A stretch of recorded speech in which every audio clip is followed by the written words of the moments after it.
ay rated SPG. Striktong patnubay at gabay ng magulang ang kailangan. Maaaring may masiselang tema, lengguwahe, karahasan, sexual, horror o droga na hindi angkop sa mga bata. Viral ang paninermo ng isang TNVS driver sa kanyang pasaherong miyembro ng LGBT community. Ang driver pinatalsik na sa ride-hailing app dahil sa kanyang inasal.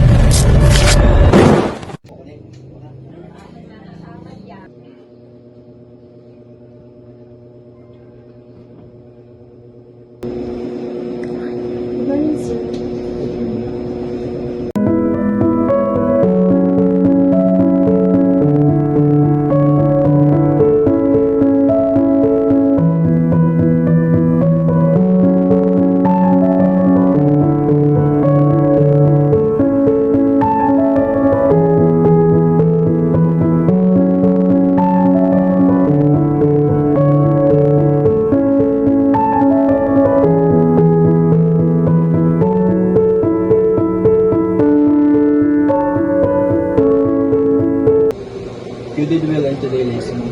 Kung gusto mong magpalulong, magsabi ka lang sa akin. Salamat po, sir.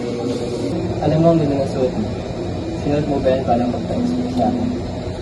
Salamat po, pero normal naman po sa akin. Wala na akong Pilipino dito. Sabi ko nga, gusto ng pag-base ng tayo para. Sir, nandito po ako para sa tutorial nito. Hindi po para sa comments sa appearance.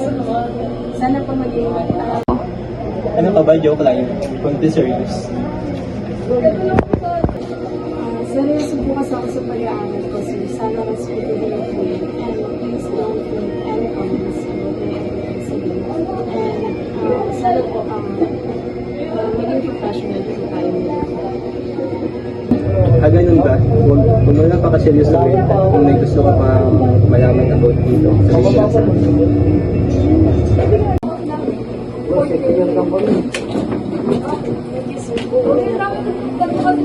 Balik ka na lang pag may kailangan. It's not about your wear. It's not about your gender. It's not about your age. It's not your fault. Sexual assault. Sexual assault when someone either touch another person, touch them in a sexual manner without your consent.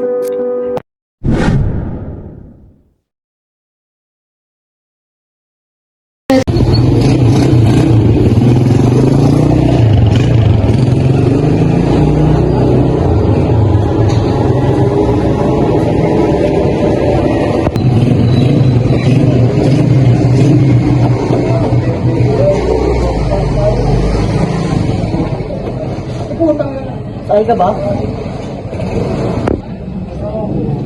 Sakay ka ba? Ano ba? Ano ba? Lalaki babae? Babae po. Mga lalaki ah. Ay, hindi po. Ganito lang ho ang maramit. Mga lalaki. Sakay ka na, 20 lang. Malungkot ang buhay mo. Hindi ka ba na-open? Kasi babae ka tapos lalaki in this case. Baka pwede formahan kita. Sayang, ganito. Ay, hindi naman po. Komportable naman po ako sa pag-meet ko kung ano pong kasarian ko. Kaya, Masaya ka ba sa ganyan? Kaya naman po, as long as wala akong ginagawang illegal, hindi po ako nakatapak na ibang tao na Hindi ka ba na-open o napapaisip? Tanda mo na mag-aalaga ako. Kaya, hindi ba naisip na magkaroon ng pamilya? sige ho, o kaya alis at ako nagmamadali. Mga aking lang, isipan mo lahat ng sinabi ko. Malay mo, maligtas ka nun.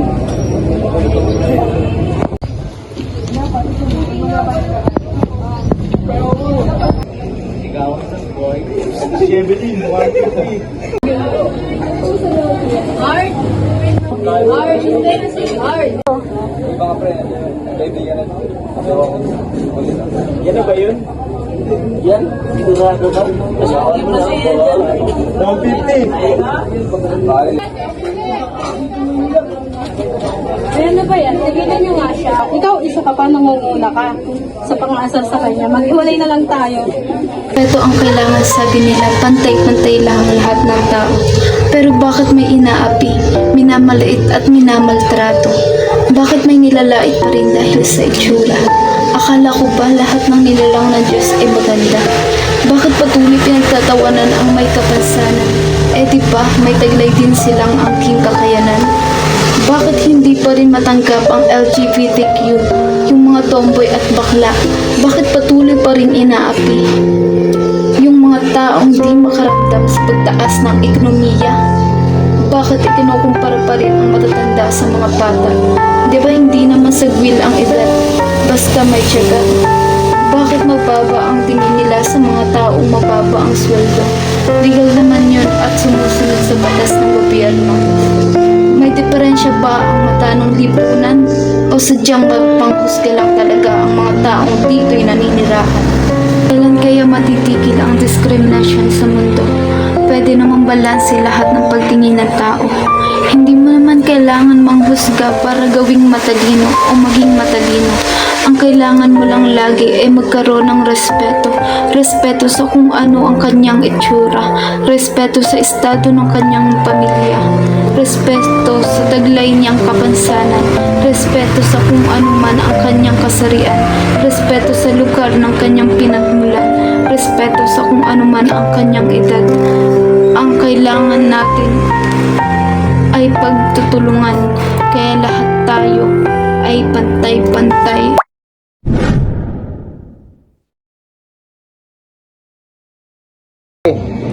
Next applicant.